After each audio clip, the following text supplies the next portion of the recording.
Good evening. Welcome. It is Eric Erickson here, News 95.5 AM 750 WSB, the nation's most listened to news talk station. I am your host, Eric Erickson. The phone number is 404-872-0750, 1-800-WSB Talk. You're going to have to bear with me. This actually is part of the news today. But before I get into the specifics of the news, I want to break it down for you in a way you might not have heard as we discuss the news. I want to mention some names to you. Some of them will sound familiar, some of them won't.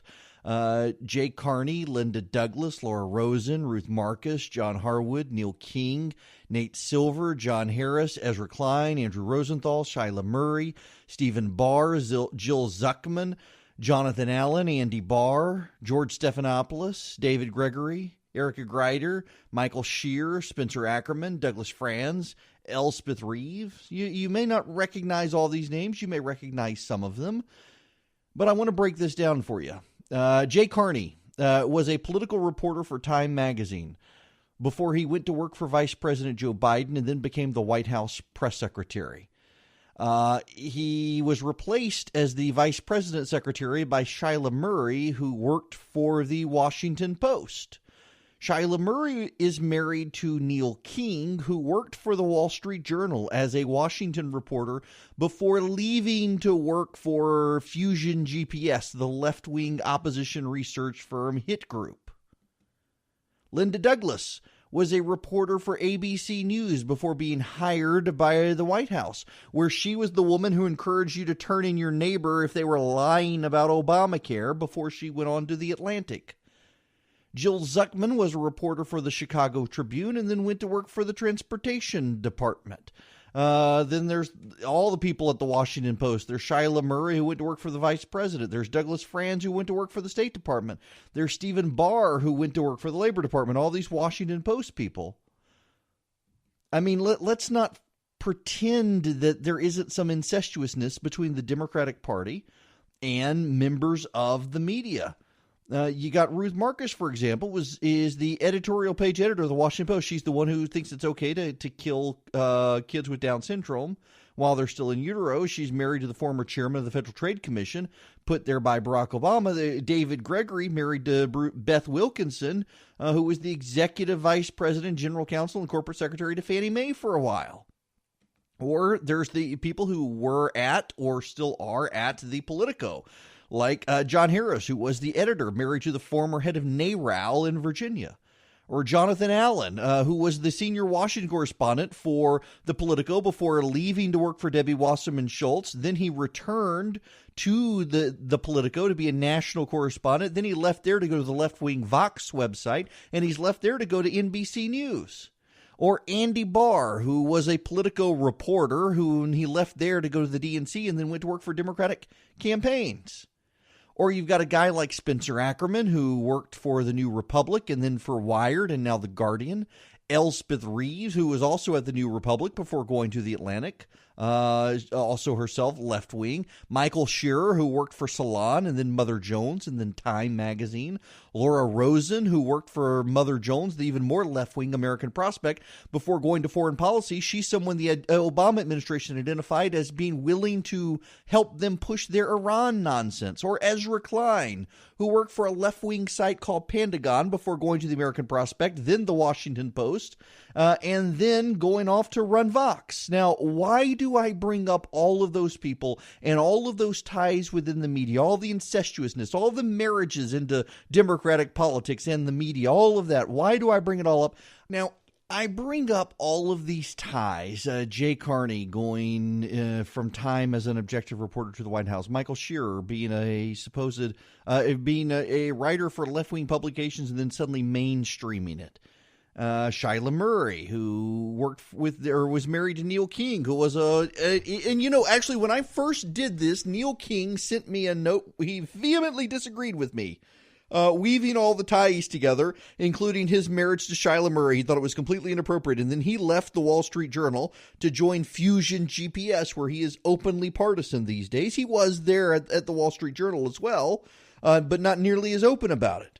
You got Andrew Rosenthal, who was the editor of the editorial page at the New York Times for the longest time. He's the guy, you'll remember, made up the story about George H.W. Bush at a grocery store checkout counter, one of those self-checkout things. He made up a story about George Bush being shocked by the self-checkout situation, and it was completely made up. All of the eyewitnesses who were there disputed it, but he wrote it and then was able to get it circulated into newspapers across the country. Most of them ran retractions, but his newspaper never bothered to run a retraction about it. You've got all of these situations of all of these liberals in the media going to work with Democrats and then going back into the media in some cases. You got all of these liberal mainstream reporters who used to come from left-wing publications. And I bring all of this up to tell you that this should shape your understanding of the orgy of media slander against Sean Hannity. It is amazing to see a bunch of people who are married into the Democratic Party or revolved around left-wing circles, supposedly being objective reporters, making a huge deal out of Sean Hannity having a relationship with Michael Cohen. Now, I am on record as saying that if Sean Hannity and Michael Cohen had a attorney-client privilege relationship, Hannity should have mentioned it on air. And in fact, it appears that he did not want his name coming out of embarrassment. Hannity probably should have gone ahead and done this ahead of time, just given the amount of coverage he's had of leaks that have come out of all these investigations, anti-Trump leaks, leaks designed to smear people. He probably should have gotten ahead of this and told everyone. But he didn't. So, okay, Hannity didn't. What do we know? Well, according to him, he has an attorney-client privilege relationship with Michael Cohen. It's not a formal relationship. He has asked Michael Cohen for help in a real estate deal in the past and also for various legal advice that he took to be privileged, but he never used Michael Cohen to do any major dealings with anyone else. That's all we know on record. And the media is blowing this up. The media is blasting Fox News. Hannity, by the way, is not an objective reporter at Fox. No one has ever claimed him to be. Neither has he claimed himself to be. And the media is out to get the man today. Why? Because he's a conservative at Fox who is successful and has really good ratings. If he were someone no one had ever heard of, none of them would really care.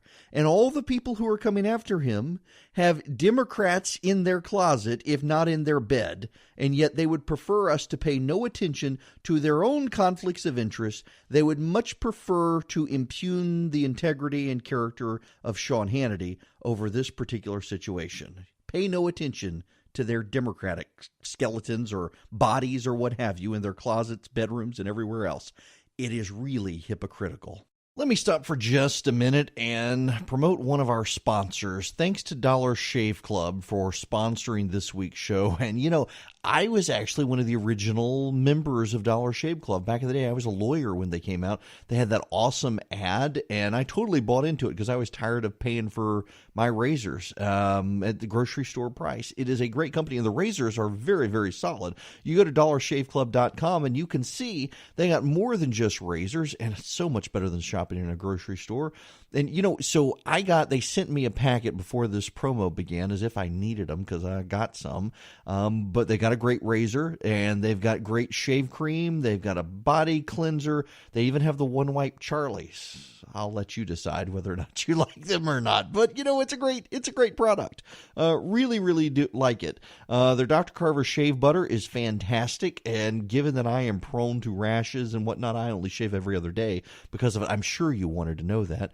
But it actually works and I don't break out. So I highly do recommend Dollar Shave Club. I have been a Dollar Shave Club member for, well, gosh, I was a lawyer. It's been a long time since I've used. How long have they been around? I don't know. Anyway, they've been around forever. Solid company, great people, great idea too. They were the first. You got all these other competitors out there and they were the first to come out and say, you know what, we can beat the other guy. So a great innovator. You can clean up your bathroom and your morning routine. Join Dollar Shave Club today for just $5 with free shipping. You'll get the 6-blade executive razor plus trial sizes of shave butter, body cleanser, one wipe Charlie's. Then keep the blades coming for a few bucks more a month, way cheaper than what you'll get at the grocery store, by the way. Get yours at dollarshaveclub.com/Eric, ERICK. That's dollarshaveclub.com/Eric. Welcome back. It's Eric Erickson here. Look, y'all, I don't want to downplay the issue of what happened in court. There is a discrepancy. We should not be dismissive of it regarding what Michael Cohen's lawyers have said and what Sean has said in the last 24 hours. But it doesn't appear at all to be related to the president. And I see what the left is doing here and what members of the left embedded within the media are doing.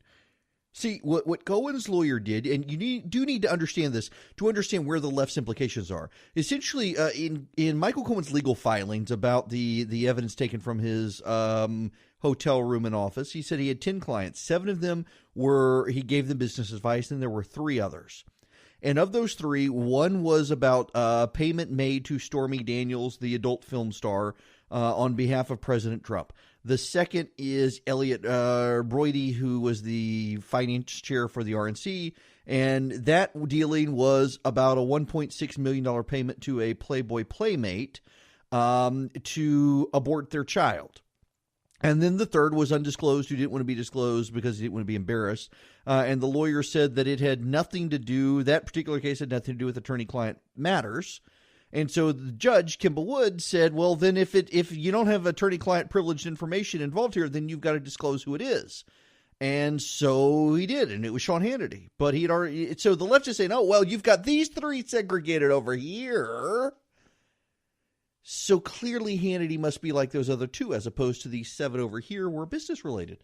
But actually, if you paid attention to what the lawyer was saying, he was saying that this one guy, there wasn't attorney-client privilege matters with him. He's a client, but they didn't have any pressing attorney-client privilege matters. Well, that would then exclude him from being like the other 2. But the left is just interested in smearing Hannity. And I got to tell you, a lot of the reporters who are doing the smearing have a great deal of personal baggage. I mean, I know stories on some of these people. I'm not going to gossip about them. I know the stories. If it ever came out, their careers would be ruined or they would be packed off to rehab against their will or get a divorce. But nonetheless, they're all going after Hannity because there is a lot of jealousy in the media and they believe that they can undermine Fox News. And a lot of this has more to do with Fox News even than Sean Hannity. They are out to get Fox. And listen, there's no love lost with Fox. I told them I didn't even want to come back, and then they didn't want me to come back anyway. But it's still ridiculous. I know BS when I see it or smell it, and that's this entire story. Sean should have known better and should have made himself a part of the story by disclosing this preemptively and spinning it the way he wanted instead of it coming out in open court. But it doesn't matter. There just doesn't appear to be a there, and the media is just using Hannity to go after Fox. Moving right along, 39 after the hour, we really got to move along to the IRS failures today. Government action, or rather inaction. You're filing your taxes today. You probably haven't been able to make a payment online because the payment processor the IRS uses crashed. You would think at this point in the 21st century they would figure out how to do it. You know, let me give you an aside. I am totally in the cult of Apple. Those of you who are regular listeners know this. I like that they keep my privacy safe. I like that all my devices tend to work together fairly well, fairly comprehensively within this ecosystem. I know Clark Howard doesn't like them, but that's okay. We can disagree on this. I think Apple is a far superior product, and particularly when it comes to privacy these days. Nonetheless, for years, Apple had their keynotes with Steve Jobs where they would unveil stuff, and they would try to live stream the events. And in live streaming the events, it inevitably went on the fritz. It was terrible. It was never well done. It always broke down. And Apple threw up their hands and said, you know what? No more of this. Sorry, done. We're not going to live stream these events anymore. And it's not that they gave up doing it. is that they doubled down on trying to figure out what they needed to do to live stream so that if 1 million people wanted to watch the live stream, 100 million people wanted to watch it, the system would not crash. And they ultimately were able to figure that out. And interestingly enough, they went to Major League Baseball and they let Major League Baseball handle it because Major League Baseball was live streaming baseball games and massive streams of people watching them.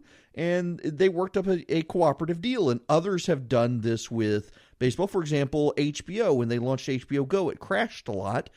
People trying to watch stuff on HBO Go or HBO Now, which is their live streaming, where you can watch, for example, Game of Thrones the night that it appears as opposed to waiting the next day.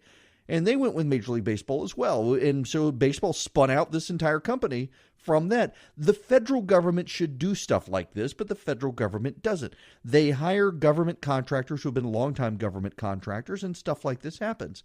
There's something to be said for the procurement issues with the Department of Defense related to this. I've got friends who are procurement experts related to defense initiatives. Now, that's a fancy way of saying is that they know how to navigate the procurement process in the Department of Defense bureaucracy to get things purchased or to develop new weapon systems. They're very, very good at it, and they lament all of the time that the Department of Defense is no longer an organization designed to defend the United States. It is an organization designed to prop up failing corporations who make weapon systems for the United States and could not survive but for the bloat and overinflated prices. And that as a result, what we are seeing is a United States government that it fails to innovate, cannot make newer, better, cheaper things, because if they did, these massive monopolies of government purchasing power would collapse. I mean, that is a more macro view of what's happening with the tax processor today. But come on, they should have known better, and they didn't, and it crashed. And of course, it's really, really funny to see the left today trying to make this a Donald Trump thing when Donald Trump's IRS was not the one picking the processor. Yes, that would be Barack Obama. Now, we got to move on. By the way, the USA Today today is running an op-ed by the president. The headline is America's economy is back and roaring and its people are winning. The subtitle, paychecks are climbing, tax rates are going down, businesses are investing in our great country, most important, Americans are winning. It's all about the tax reform bill, how much it's helping Americans on this tax day. I got to tell you guys, I think that honestly, this is a sign of a level of incompetence within the White House communications team that they did not run this story. They did not make this their big thing today. They did not push it out on the president's Twitter feed consistently through the day. They were not on regular routine talking points. The entire cabinet, the entire administration should be out there today talking about this op-ed and tax reform. The entire Republican Party in Washington should be out there doing this today, and they're not. And since Hope Hicks left, I realized that there is a fight, a turf war brewing over the communications department in the White House. But they really should have done a better job. I mean, it's not a common thing for the President of the United States to have an op-ed in USA Today. And that it is so good and on message for tax reform, it's just regrettable how the White House dropped the ball on coordinating this message through the day, and just another sign of the dysfunction within the White House. Now, I know that makes some of you mad to say it, but I think you got to be able to accurately diagnose the problem, and that, I'm telling you, is the problem. Okay, when we come back, I do want to get into what's happening with Starbucks and that situation and some of the reaction to it. Actually, I may disagree with some of you on this, but we'll save it for later. I forgot earlier, defending Hannity. There's also a story, I think it's rather silly, from Rosie Gray at The Atlantic, which, remember, hired Linda Douglas, who worked at the White House after leaving ABC News. Sean Hannity has ties to two more Trump-connected lawyers. Hannity has no shortage of lawyers. In court on Monday, his name was disclosed as the third client from Michael Cohen, but blah, blah, blah. And in 2017, Victoria Townsend and Jay Sekulow sent a cease and desist letter to a radio station in Oklahoma. Y'all, Jay Sekulow and Victoria Tonsing are longtime friends of Sean Hannity. I mean, like a decade or longer. If you're a conservative leader in Washington or New York at all, if you have any sort of prominence, you run in Victoria and Jay circles. They're friends. It is truly staggering that this is a story. This is such a nonsensical BS story. This, again, is the epitome of the pile-on against Hannity. Oh, and they're using Debbie Schlussel in this story, who's just a nut. She's the one who said Hannity had sexually, had improperly or was creepy towards her and invited her to his hotel room, which anyone who knows this woman knows they should take Hannity's side. Even liberals defended Hannity on this. Just such a silly little gotcha game being played, and it's all to get Fox News. It really is. It has nothing to do with Hannity. He's just stuck in the middle here as they try to use him as a proxy for Fox. All right, now, that being said, we got to move on. Starbucks, they're shutting down at the end of May to give all of their employees diversity training. I have some thoughts. Some of you will not like them when we come back. Welcome back. It is 9 after the hour. I am Eric Erickson. This is the second hour of Atlanta's Evening News on WSB. The phone number 404-872-0750, 1-800-WSB-TALK.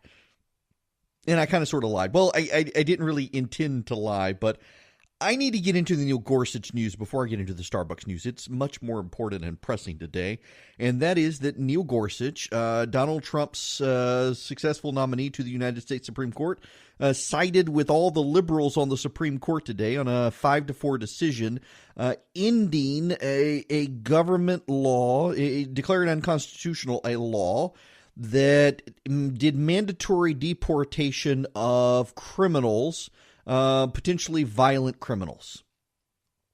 Now, I read the the concurrence from Neil Gorsuch in this, and it really was a interesting, very conservative concurrence, and I'm having a hard time seeing why some conservatives are outraged by Gorsuch today, and I think it is outcome-based outraged. They want judges to be able to easily deport criminal elements from this country who are here illegally, and so they're angry with Gorsuch. But if they actually read Gorsuch's concurrence, I actually think they would do like I did, just not any longer. I mean, I had to look at it and say, why on earth would he side with Kagan, Sotomayor, Ginsburg, and Breyer on this? That makes no sense. And as I'm reading his concurrence, I'm nodding along saying, okay, this actually makes a lot of sense. And so I don't ask that you agree with me or with Gorsuch. But I do ask that you try to understand his position, because his position is not the position of the left. His position is not that you should not be allowed to automatically deport people. The position of Elena Kagan, who drafted the majority opinion, essentially is that no one should be automatically deported from this country if they're a violent criminal. Gorsuch is very clear in his concurrence. He would be 5-4 with the conservatives on that issue if he thought the law were written soundly. And he is very much a textualist like Scalia was. In fact, he spends a lot of time quoting Scalia and lining up ideologically with Scalia and not Thomas in this. And I dare say, and I've had a number of legal scholars today note that you probably would have seen Antonin Scalia if he were on the Supreme Court siding with the left on this case, because this is one of his hobby horses. And that is, in a nutshell, that Congress cannot and should not write laws that are so vague as to allow a judge to use his personal whim to penalize someone. And that's what Congress did in this case. They made it an issue of near automatic deportation for criminals who could potentially be violent based on a very nebulous standard. And that nebulous standard has been applied in California, for example, where this case originated, to door-to-door salesmen who solicited in neighborhoods with a no solicitation sign, to violent criminals. It allowed that wide of a range of criminal penalty based on the perception of violent harm, potential for violent harm. And Gorsuch said that's nonsense. You've got to prescribe a standard in legislation that any judge anywhere in the country could apply consistently, not based on their whims, but based on the whims of the elected officials. And he said it ran afoul of that. Now, a couple more points here. Okay, a few more points here. Clarence Thomas believes, so there's a standard judges have used for a long time, void for vagueness is basically how they refer to it, in that Congress can write a statute and have it so vague as to be meaningless. And Clarence Thomas has hit on this a number of times, including in this case, that a void for vagueness isn't a constitutional standard. It's nowhere in the Constitution. And one of the things that Gorsuch does, and he's relying on Scalia's writing and others' writings, historic writings, is that void for vagueness is a standard that predates the Constitution. And clearly the founders would have known of it and contemplated it, and documents all the historic writings that flowed through to build the idea. And I think Gorsuch is right on this. And the basic idea, and this is something that Gorsuch has spent years writing about. He was grilled by the Democrats on this because they were fearful it would work against them, who saw the immigration case coming. And that is, it's a very simple idea that Congress oftentimes writes laws that are vague because congressmen can't agree. And they then allow bureaucrats or judges to use their interpretations of the law to set regulations or judicial precedent. And what that does is it allows the whim of the judge or the bureaucrat to take precedence over the Congress or the state legislature. And Gorsuch has for a long time said this is bad. It is better to not make a law than to write a law so vague that it empowers a bureaucrat to exercise his judgment on a legislative matter over and above the lawfully elected legislators. And that Congress too often gets in a habit of doing this so that Congress can avoid the sticky political fights and let the bureaucrats who are unelected settle it without worrying about the repercussions from voters. Essentially, Congress abdicating its responsibility to judges and to bureaucrats. And I agree with him. And I submit to you that those of you who are upset about this, 90% of you would agree with him if it didn't involve a deportation case, mandatory deportation.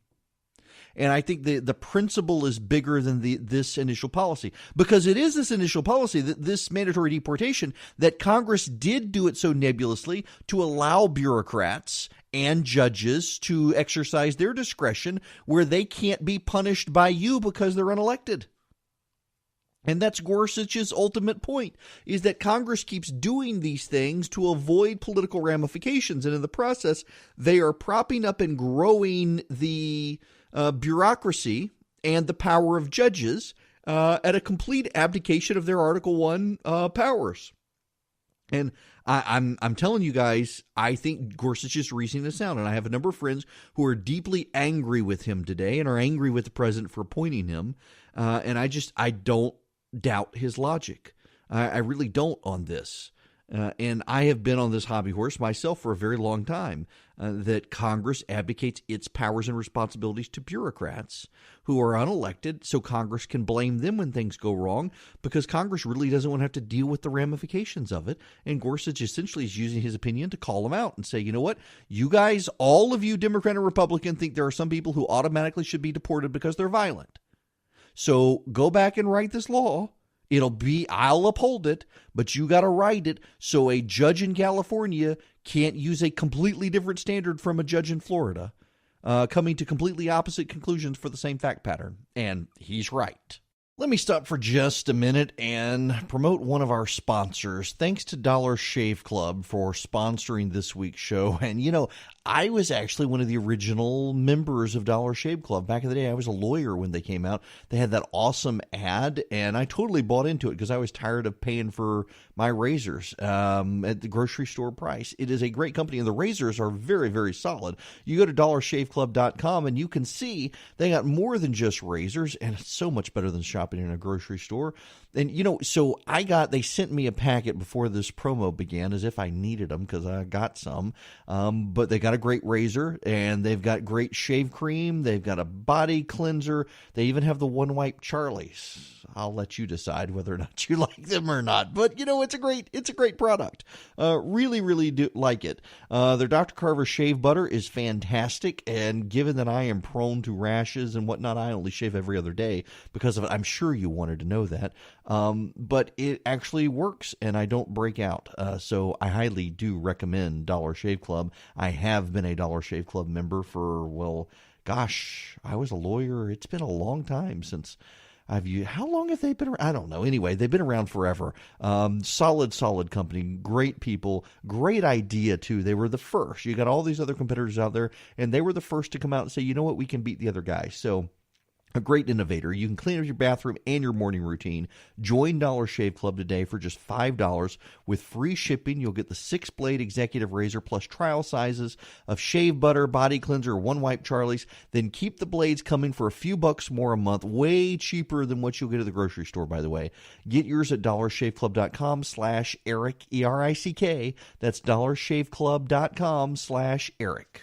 Okay, I just real quick here want to mention the Southwest Airlines flight. One passenger dead. My understanding, the woman partially sucked out of the jet when the window broke is the one who died, I believe. And I normally wouldn't dwell on this subject except for this. A lot of people on the plane had cell phones with video cameras and began to record, some texting, trying to call family members, texting them using the in-plane Wi-Fi and whatnot to do so. Others videotaping or videoing what was going on, videotaping. How 20th century.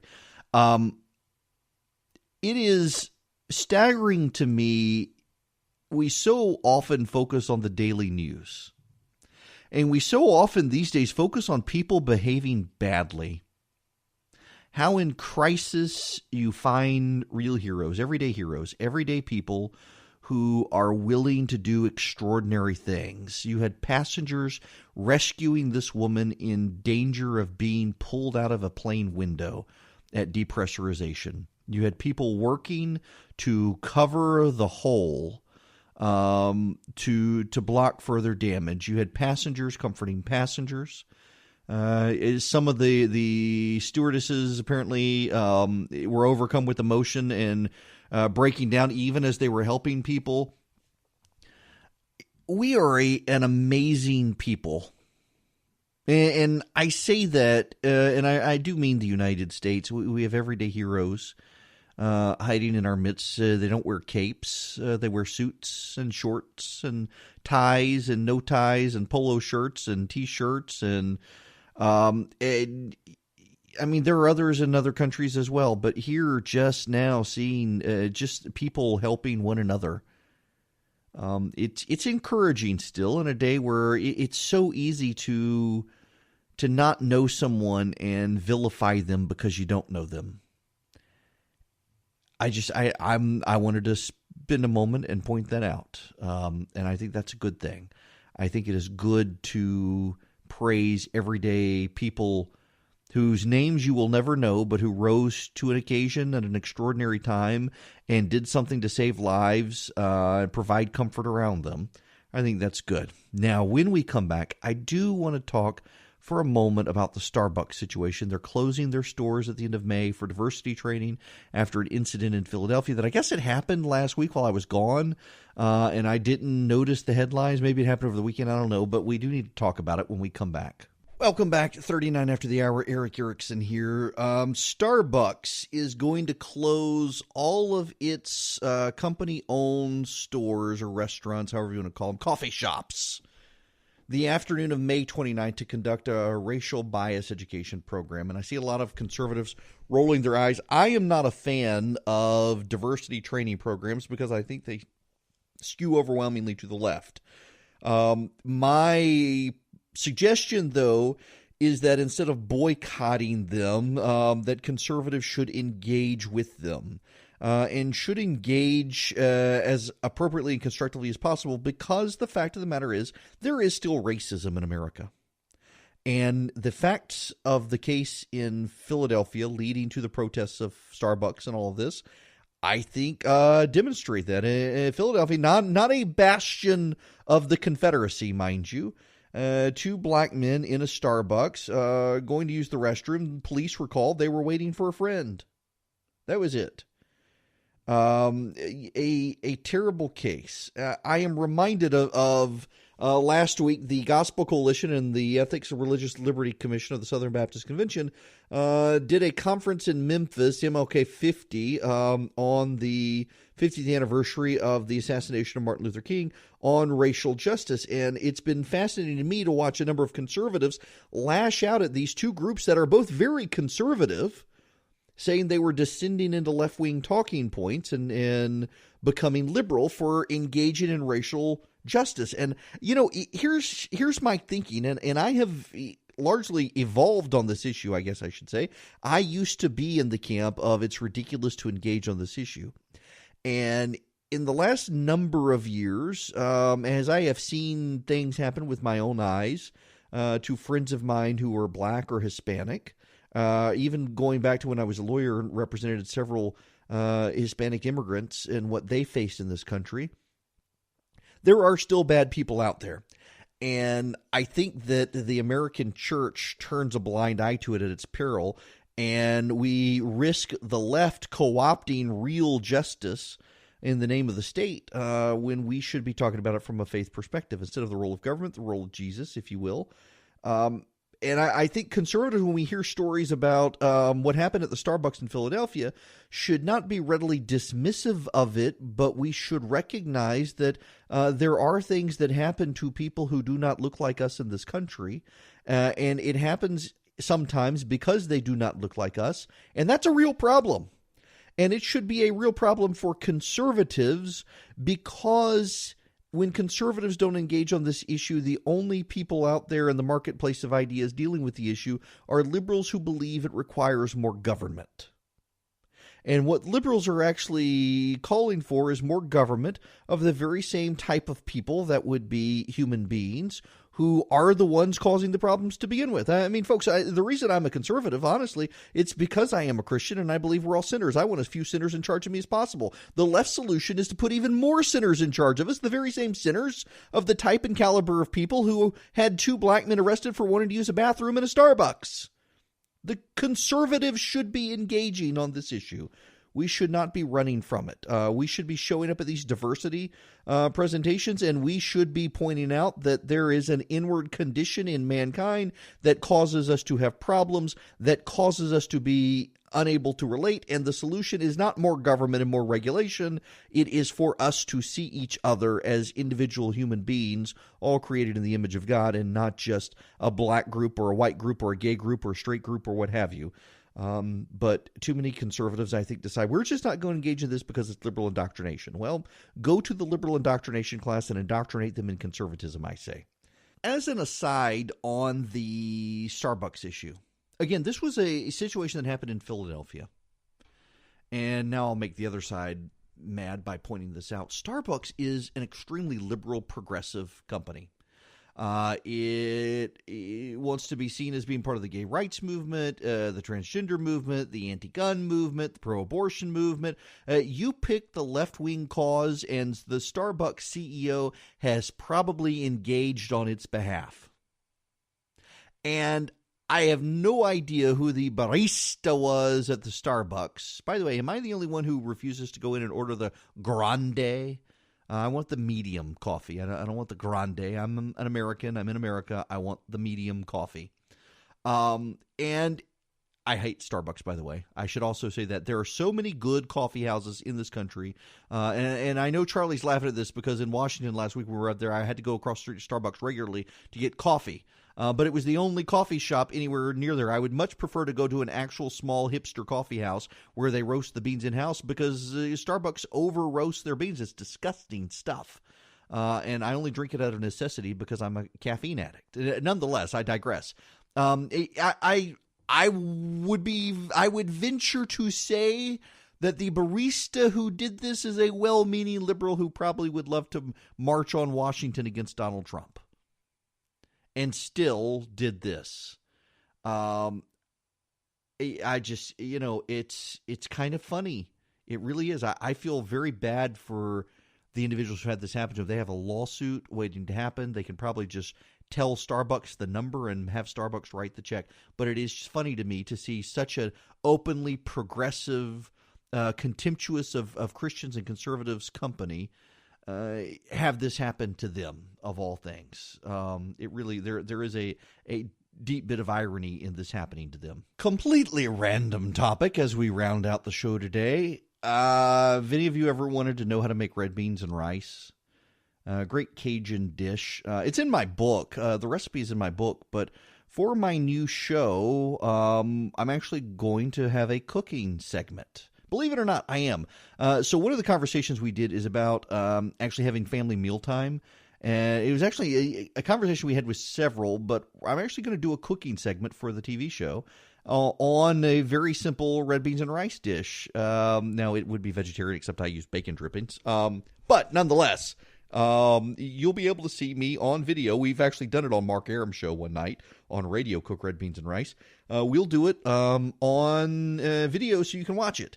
So if you want to get a subscription to my new TV show that is coming soon, text the word family to 345-345. And stay tuned to this here program. Today I signed the contract for a hotel in Austin, Texas. We're going to do a Resurgent conference. We are inviting politicians from across America, the Speaker of the House, Senator Ted Cruz, Governor Greg Abbott, Governor Matt Bevin, Governor Pete Ricketts, Governor Rick Scott, Kevin McCarthy, Steve Scalise, Mark Meadows, Mark Walker, Rand Paul, Ben Sass, Facebook and Google representatives are going to be there to talk about online privacy. Going to be a great conference. I will have details for you in the next few days. I am very excited about this conference. The basic premise of it is, what are the ideas conservatives should fight for regardless of who the leader of the Republican Party is? And that is a conversation we need to have, and I'm happy to lead it. So, you guys have a great night. I am off to a late night Little League game. Have a good night.